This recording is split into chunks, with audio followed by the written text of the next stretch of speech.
ئەزیزانی پرۆگرامی ڕۆژێکی نوێ جوانترین سڵاوتان لێبێت و ئەم کاتتان باش بێت. ئێرە کتێبخانەی سەر بە بەڕێوەبەرایەتی گشتی ئەوقافی ئیسلێمانیە کە بە دواتاکە ناوەندی ئەرشیف دادەنرێت لە هەرێمی کوردستان و لە عێراقیشدا بەیەکێک لە کتێبخانە پێشەنگ و دێرینەکان دادەنرێت.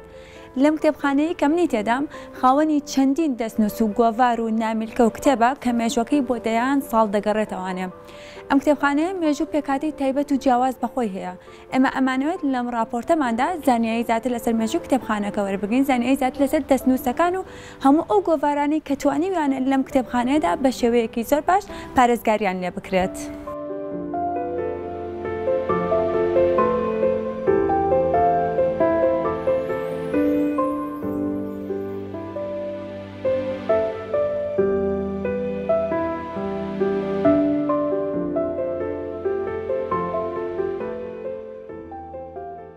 کتێبخانەی ئەوقافی سلێمانی یەکەم کتێبخانەی لەسەر ئاستی هەرێمی کوردستان، دووهەمە لە ڕێی بوونی دەستنووس و سەروەتێکی گەورەی نیشتیمانی لەسەر ئاستی عێراق.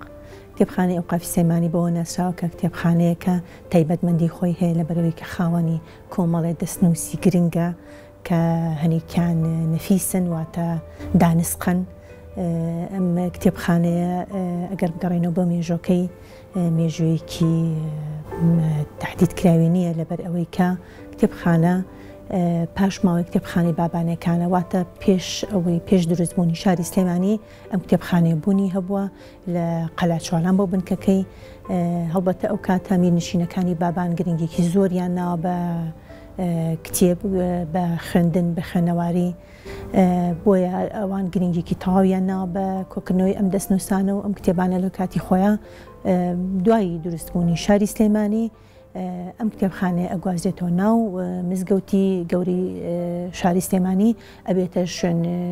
نشینگەی ئەم کتێبانە لەوێ و یەکەم ئەمینداری ئەم کتێبخانەیە شێخ مەعروفی نۆدێ بووە کە لەو کاتەیە وەکو ئەمیندارێک سەرپەرشتی ئەم کتێبخانەی کردووە کە بۆیە ئێستا بە گرنگترین کتێبخانە و گەورەترین ئەرشیفی ڕۆژنامە و گۆڤار و دەستنووس دائەندێ لە سەر ئاستی هەرێمی کوردستان و ئەتوانین بڵێن لە ناوچەکەشە.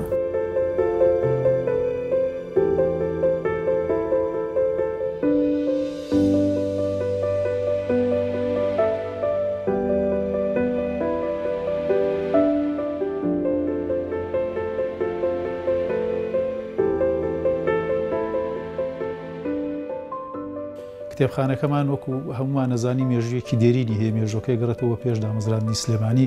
کە ئەو کاتەی لە قەڵاچوالان بووە. ئەم کتێبخانە پاشماوەی کتێبخانەکانی بابانە لەوێەوە کە هاتۆتە خوارەوە. بابانەکان بەعام دەورێکی باشیان هەبوو لە کۆکردنەوەی سەرچاو کتێب و بۆ دابینکردنی ئەو کتێبخانەیە، بە تایبەتی ئەحمەد پاشای بابان کە یەکێک بۆ لەو والیانەی کە لە هەر شوێنێک کەوالی بە دوای نووسرا و دەستنووسی نادر و ئەوانەیە گەڕاوە هێناوێتی لەو کتێبخانە دایناوە. بۆ ئێستا کە کتێبخانەکە بینی بەشی زۆری مۆرەکەی عەبدوڕەحمان پاشای بابانی پێوەیە.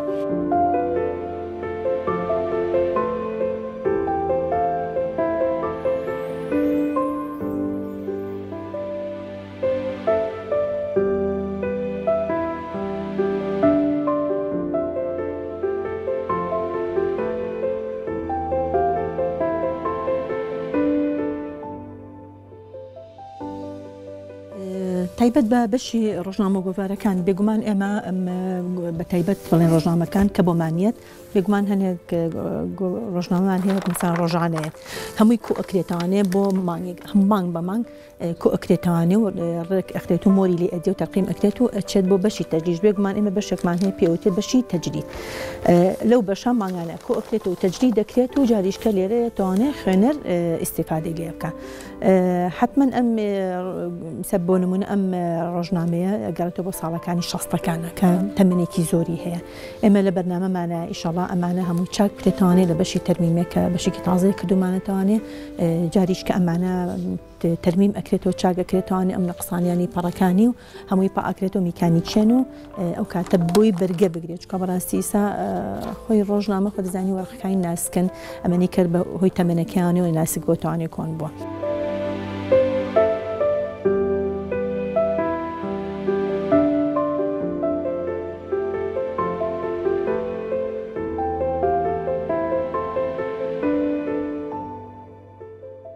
ئێستا کتێبخانەی بەڕێوەبەراتی کتێبخانەی و قافی سلێمانی بەشی دەستنووسەکان دووەم کتێبخانەی لەسەر ئاستی عێراق و یەکەم کتێبخانەشە لەسەر ئاستی هەرێم لە زۆری ڕێشەی دەستنووس و ئەو سەرچاوە تایبەتمەندیانی کە لێرە هەیە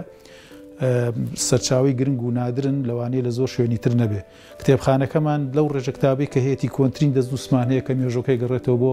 650 ساڵ پێش ئێستا بابەتێکی فقیە و ئەوە کۆنترین دەستنووسمانە بە خەتێکی جوانی نادر نووسراوە و باقی کتێبی کەشمان هەیە بابەتی کتێبەکانمان لە هەموو عیلمەکان تێدایەتی بە تایبەتی و عیلمانی کە لە قورئانان هەر لە قورئان خۆیەوە هەتاکو تەفسیر و حەدیث و بەلاغە و سەرف و نەحو و منطق و علم الفەلەک و ئەفلاک و ئیتر هەموو ئەو عیلمانە کە هەن و جگە لەوە کۆمەڵە سەرچاوی کەشمان هەیە خۆی بینێتەوە ئەوش هەر بابەتی ئاینین لە بابەتی قەسیدە و مەولودنامە و عەقیدە و ئەم جۆرە شتانەشمان زۆرە و سەرچاوی ئەو بابەتانش کە لێرە هەن مؤلیفەکانیان تەبیعی چکە لە وڵاتانی دەوروبەرەوە هاتوون مؤلیفەکانیان بەشی زۆری عەرەب و تورک و مەسەن ئەفغان و هندی و کوردیشی زۆر تیا خۆشبەختانە ئێمە لەناو ئەو خاوەن مؤلیفانی کە لێرە هەندانەری کتابیانی ئەوانە زیاتر لەناو ئەو ڕێژە کتابەیە تقریباً 1550 دانەر و مؤلیفی تایە لەناو ئەوانەیە زیاتر لە 100یان کوردن دانن و مؤلیفن و ئەو مؤلیفانەش بەشی زۆری لە بواری و علمە جیاوازەکانە نووسیویانە بەڵام بە تایبەتی لە بواری ئەفلاکە کە بوارێکی تۆزی قورس بووە کورد لەوەیە یعنی کەمتر توانیوانە لەو بوارەیە بنووسن لای خۆمان ئێستا هەمانە بەڵام ئێمە ئەوەی کە باسەکەین باسی کتێبخانەکەی خۆمانەکەین نەک باسی دەرەوە چکە لە باسی دەرەوە شایمە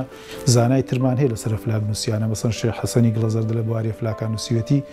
پشتی لای ئێمە نییە بەداخەوە وەڵامەوەی کە لای ئێمە هەیە مەلا حسێنی پشدەریە و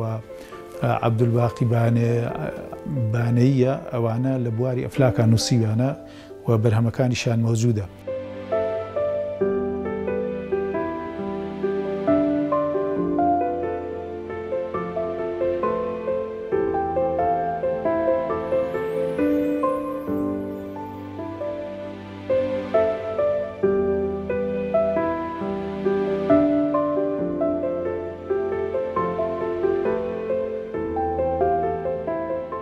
بەڵێمە لە شێوازی پاراستنی دەستنووسەکان خۆی بە شێوە زانستی عیلمەکەی ئەوەیە کە ئەم دەستنووسانە کە ئەو وەرەقانەی یان ئەو دەستنووسەی کە لە ناوە چێ کە بەرەو لە ناوچوون و بەرەو فەوتانە چێ شێوازە ئەسڵەکەی وێ لە مەشفا چاک بکرێتەوە. ئێستا ئێمە خۆشبەختانە ئەو مەشفایەمان دەست پێ کردووە لە دانانی ئەساسی مەشفاکان لە 170 ئیشەکانی تەواو بووە بەڵام ئەگەر حکومەتی هەرێم و هاوکارمان بێ ئینشەڵا توانین بە کۆتایی بەو مەشفایە بێنین و ئەم دەستنووسانە بابەتە عیلمەکەی لە فەوتان پارێزین ئەم دەستنووسانە کۆمەڵی مەراحلی تایبەتی خۆی هەیە لەو مەشفایە بەکارهێنرێت مادەی کیمیاوی و وەرەقەی هەندیەوانی تێدا بەکارهێنێ بۆی ئەو وەرەقەی کە بەرەو فەوتانە چێ لە ڕێ ئەو مەشفایەوە تەمەنەکەی زنووە کرێتەوە وەرەقە زنووە کرێتەوە بۆ تەمەنی 60 تا 80 ساڵیش وەرەقەکە ئەچێتەوە بارە ئاسایەکەی خۆی لە ڕاستیەکەی شێوازە زانستیەکەی کە لە ناو قاسەیە هەڵبگیرە و قاسە بە پێی حەزمی دەستنووسەکان دروستەکرێ ئەو قاسەیە شێوازە عیلمەکەی ئەوەی مەسەڵەن هەوا لە شێوازێکی جێگیر هێڵێتەوە مەسەڵەن دەستنووس پێویستی بە 30% بۆی وەرەقەکەی بە زوونەتی بمێنێتەوە ئەو خەزێنەیە پلەکە لە جێگیریا هێلێتەوە بە 30% لە فەوتانی پارێزێ لە میکرۆب لە تەڕەشۆ لە هەموو شتێ و هەروایە یەکێک لە شتە گرنگکانیشی ئەوەیە ئەوە لە کارەساتی سروشتی پارێزێ مەسەن لە بوومەلەرزەی پارێزێ لە ئاگرێک لە سووتان ئەگەر مەسەن ئاگرێک لە بیناکە بکرێتەوە ئەوە کاریگەری گەرمی پێی ناگاوە خۆی مێنێتەوە یان بینایەک لە حاڵەتێک ئەگەر تووشی بوومەلەرزەیەک بێ و ئەو دەستنووسانە لە ناو ئەو خەزێنایەوەکو خۆی مێنێتەوە هیچی بەسەر نایە.